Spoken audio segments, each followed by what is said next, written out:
The top 5 regrets of the dying. इस book से आज मैं आप सभी के साथ रोज़मेरी की कहानी शेयर करने जा रही हूँ। रोज़मेरी अपने समय से आगे की महिला थी। जिस ज़माने में महिलाओं को बहुत ज़्यादा दबाया जाता था, उन्हें पीछे खींचने की कोशिश की जाती थी, जबकि ये सब आज के वक़्त में भी होता है, लेकिन उस वक़्त में भी उन्होंने स्टैंड लिया, अपने लिए वो खड़ी हुई। रोज़मेरी की शादी बहुत छोटी उम्र में हो गई, लेकिन दुर्भाग्य से उनकी शादी अच्छी नहीं थी। बहुत ज़्यादा शारीरिक और मानसिक क्लेश उस शादी में शामिल थे, इसलिए उन्होंने इस शादी से बाहर निकलने का फैसला किया। रोज़मेरी का परिवार शहर का जाना-माना परिवार था, एक सामाजिक रुतबा था उस फैमिली का। और जैसे आम तौर पर लड़कियों पर ही समाज परिवार की इज्जत बनाए रखने का दबाव डालता है, कुछ ऐसा ही अनकहा सा दबाव रोज़मेरी पर भी था। रोज़मेरी के ऊपर ये दबाव था कि ऐसे ही तलाक नहीं लिए जाते, शादी को बनाकर रखा जाता है, लोग क्या कहेंगे? इस तरह का एक प्रेशर था। उस वक़्त में ये चीज़ें बहुत ज़्यादा हुआ करती थी। अब जैसे-जैसे वक़्त गुज़रता जा रहा है, अब ये चीज़ें कम होती जा रही हैं, लेकिन उस वक़्त में ये चीज़ें बहुत हुआ करती थी। ख़ैर, रोज़मेरी का तलाक हुआ और इस पुरुष प्रधान समाज में उसने आत्मनिर्भर बनने का और अपने परिवार को खुद आगे बढ़ाने का फ़ैसला लिया। रोज़मेरी ने अपनी तेज़ बुद्धि से और अपनी कड़ी मेहनत से एक रुतबा हासिल किया और वो अपने शहर के एक उच्च अधिकारी पद पर थी। बल्कि वो अपने राज्य की पहली महिला अधिकारी थी जो इतने उच्च स्तर तक पहुंची थी। अब जबकि वो एक उच्च अधिकारी के पद पर थी, तो कुछ एक क्रोध कह लीजिए, एक सामने वाले को भयभीत करके अपना काम कराना, ये वाला तौर तरीका उनके स्वभाव का हिस्सा बन गया था। लेकिन अब जब रोज़मेरी बुजुर्ग हो चुकी थी, तो यहाँ पर ध्यान दीजिए कि एक इंसान जैसे अपनी ज़िंदगी गुजारता है, तो अंत समय वो क्या महसूस करता है, किस तरह से आपकी जो जीवन पर्यंत जो गलत विचारों को अगर आपने पोषित किया है, तो आखिरी वक़्त पर वो कैसे आप पर हावी होते हैं, ये हम रोज़मेरी की कहानी से समझेंगे।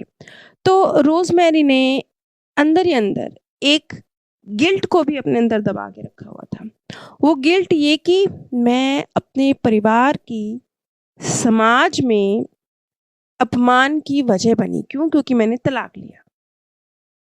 सिर्फ़ यही एक बात नहीं रही होगी, जो बात ब्राउनी ने शेयर नहीं करी, लेकिन जो रोज़मेरी का करैक्टर है, उसे जानने के बाद हमें समझ में आती है कि रोज़मेरी शायद बहुत एक थोड़ा बदज़ुबान किस्म की महिला रही होंगी, क्योंकि बहुत सारे स्थानों पर ये चीज़ प्रदर्शित होती है कि वो बहुत ज़्यादा नाखुश रहने वाली और बदतमीज़ किस्म की महिला थी।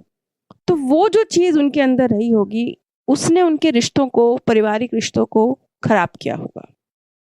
जैसे कि रोज़मेरी का स्वभाव बहुत ज़्यादा धौंस भरा स्वभाव था उसका। बहुत ज़्यादा बदतमीज़ी से बोलना, अपने काम को करवाने के लिए बदज़ुबानी का सहारा लेना, बहुत ज़्यादा चिल्लाना।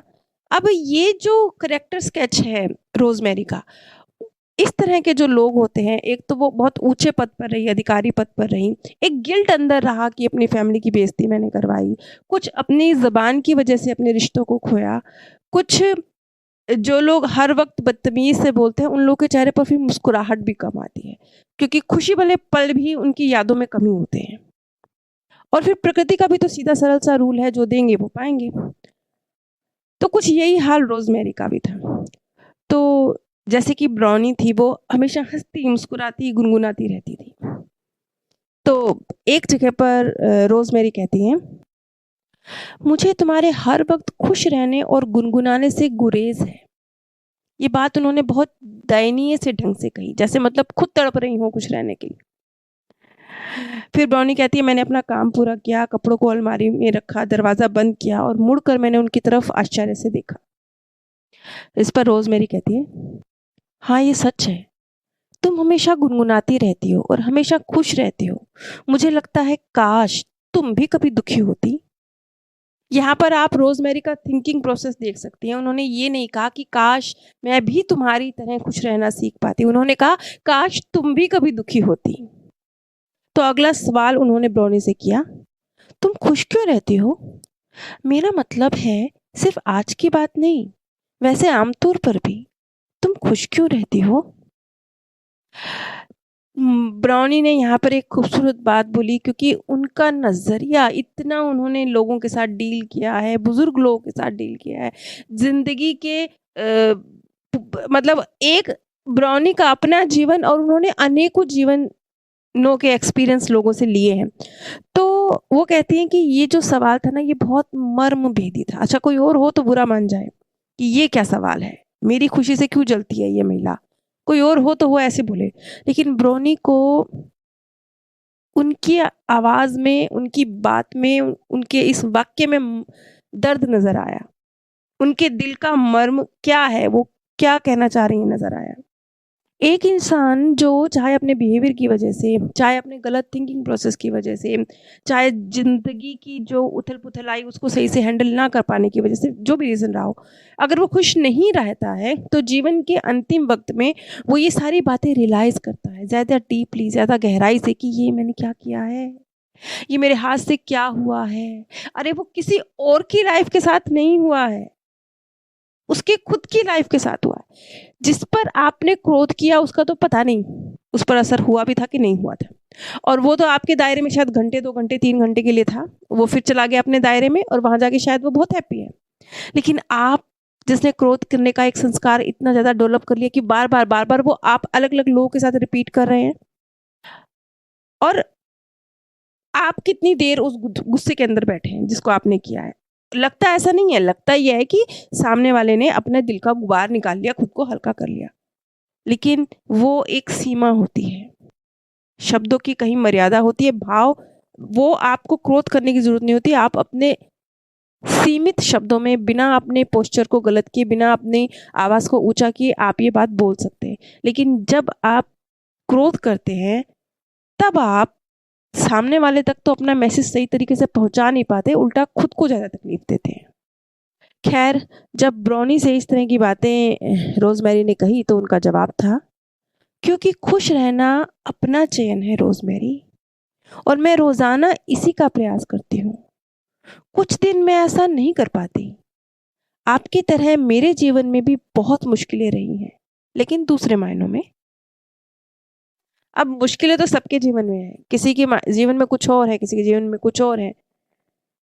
लेकिन उन्हीं मुश्किलों के बीच में खुश रहना एक चुनाव है, मजबूरी नहीं है। ब्राउनी ने जीवन की मुश्किलों में भी खुश रहने का चुनाव किया।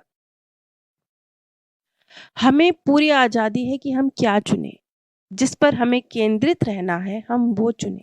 मैंने सकारात्मक चीज़ों को चुना, मैंने आपको जानना, वह करना जो मुझे अच्छा लगता है, तनाव नहीं लेना, अपनी सेहत का ख्याल रखना, मैंने ये चुना। जबकि ब्राउनी खुद, जिस समय उनका इन रोज़मेरी की देखभाल वो कर रही थी, वो खुद एक फिज़िकल प्रॉब्लम से गुज़र रही थी और उनका भी उससे थोड़े ही वक़्त पहले ऑपरेशन भी हुआ था। लेकिन रोज़मेरी की किस्मत अच्छी थी कि उन्हें आखिरी समय में सही ब्राउनी से उनकी मुलाकात हुई। तो जिस तरह का उनका व्यवहार था, देखिए, जब व्यक्ति तहे दिल से अपनी चीज़ों को, अपनी गलतियों को समझ के सुधारना चाहता है, तो उम्र का कोई भी पड़ाव हो, कोई भी पड़ाव मतलब कोई भी पड़ाव, वो उसमें सुधार कर पाता है। रोज़मेरी की भी किस्मत थी कि उनकी ब्राउनी से मुलाकात हुई और ब्राउनी के जीवन जीने के नज़रिए से उनके नज़रिए में परिवर्तन हुआ। ब्राउनी कहती है कि मैंने उन्हें बहुत सारी अच्छी पुस्तकें पढ़कर सुनाई। विजुअलाइज़ेशन तकनीक, ध्यान की तकनीक, भावनाओं से, जो गलत भावनाएँ दर्द दे रही हैं, जिनसे वो बाहर निकलना चाहती हैं, उनसे बाहर निकलना, कैसे चीज़ों में पॉज़िटिविटी तलाशनी, ये सारी जो चर्चाएँ थीं, उस वक़्त में रोज़मेरी और ब्राउनी के बीच हुआ करती थी। और देखिए, मैं तो यहाँ आपको ना बहुत जल्दी-जल्दी, क्योंकि मुझे तो 10 मिनट की वीडियो बनानी है, वरना इतनी सारी बातचीत है, लंबी-चौड़ी, गहरी और खूबसूरत, ब्राउनी और रोज़मेरी के बीच में, या हर क्लाइंट के साथ उनकी रहती है, वो मैं अभी आपको इतनी डिटेल में वीडियो में बता नहीं सकती, नहीं तो वीडियो बहुत लंबी और बोरिंग हो जाएगी। लेकिन इतना सारा जो ये भावनात्मक उपचार जो ब्राउनी ने कर दिया उनका रोज़मेरी का आखिरी पलों में, तो आखिरी पलों में जो रोज़मेरी के शब्द थे, उन्होंने कहा कि मैं ऐसी स्थिति में पहुँच गई हूँ, जहाँ मुझे लगता है कि मैं सबसे बुरे को पीछे छोड़ आई हूँ और मैं कल्याण के मार्ग पर चल पड़ी हूँ। ये रोज़मेरी के जो अंतिम उसका वक़्त था, कुछ दिन और उसके बाद वो जी हैं, ये उनके शब्द थे। देखिए, यहाँ पर एक दुःख भरी बात है कि रोज़मेरी ने पूरा जीवन गलत जिया, अंतिम वक़्त में उसने सीखा भी, लेकिन उन चीज़ों को इम्प्लीमेंट करने का अब उसके पास टाइम ही नहीं था, क्योंकि वक़्त ख़त्म हो गया था, ज़िंदगी का टाइम पूरा हो गया था। एक तरफ खुशी की बात ये है कि चाहे जीवन के अंतिम पड़ाव में उन्होंने सीख लिया, वो मतलब जीवन सार्थक किया। बच्चा पास हुआ ना, चाहे वो 33 नंबर लेके पास हुआ, चाहे वो एग्ज़ाम खत्म होते-होते आखिरी लाइन लिख कर उसको 3 नंबर मिल गए, वो पास हो गया, जैसे भी हुआ बच्चा पास हुआ ना। तो बस रोज़मेरी भी अंतिम वक़्त में सीख कर गई। एक बहुत खूबसूरत बात और हुई कि बाद में जैसे ब्राउनी की ड्यूटी कहीं और लग गई, तो अंतिम समय पर जब मृत्यु होती है रोज़मेरी की, तो एक अन्य नर्स भी थी जो रोज़मेरी को सँभाल रही थी। वो बहुत बाद में आई थी, वो जानती नहीं थी रोज़मेरी को। तो जब उनकी मृत्यु हुई और उनको तैयार किया जा रहा था, तो वो नर्स कहती हैं कि रोज़मेरी कैसी महिला थी? ब्राउनी ने पूछा, "क्यों पूछ रही हो ये बात?" क्योंकि ब्राउनी ने ही सारा वक़्त गुज़ारा था ना रोज़मेरी के साथ। तो इस पर जवाब था उस नर्स का कि वो बहुत प्यारी थी। वो मुस्कुराते हुए इस दुनिया से गई हैं। देखिए, अंतिम दिनों में भी, ज़िंदगी की आखिरी बिस्तर पे पड़ी हुई घड़ियों में भी उन्होंने अपने अंदर परिवर्तन किया कि वो नर्स जो उनको नहीं जानती थी, उनको ये लगा कि ये तो बड़ी कोई प्यारी-सी, खुशमिज़ाज सी महिला थी, जो जिनकी मृत्यु हुई है। जबकि हकीकत उल्टी थी। हकीकत उलट थी। हकीकत ये थी कि वो बिल्कुल भी अच्छे स्वभाव अपना जीवन उन्होंने ऐसे नहीं गुज़ारा, गिल्ट में गुज़ारा। एक सामाजिक दबाव, ओ मेरे परिवार की इज़्ज़त मेरे हाथ में, मैंने अपने परिवार की इज़्ज़त खराब कर दी कि मैंने तलाक ले लिया, कुछ भी इस तरह की बातें उनकी लाइफ़ में रहीं। लेकिन अंतिम वक़्त में भी उन्होंने अपने अंदर परिवर्तन किया। रोज़मेरी की ये कहानी यहीं ख़त्म होती है। अगर आप मेरे द्वारा शोक सभा में शांति संदेश चाहते हैं, तो नीचे दिए गए व्हाट्सएप नंबर पर संपर्क कर सकते हैं। आप सभी पर परमात्म सौंदर्य, प्रेम और आनंद सदैव बरसता रहे। आप सभी दिव्य परम धाम में स्थान प्राप्त करें।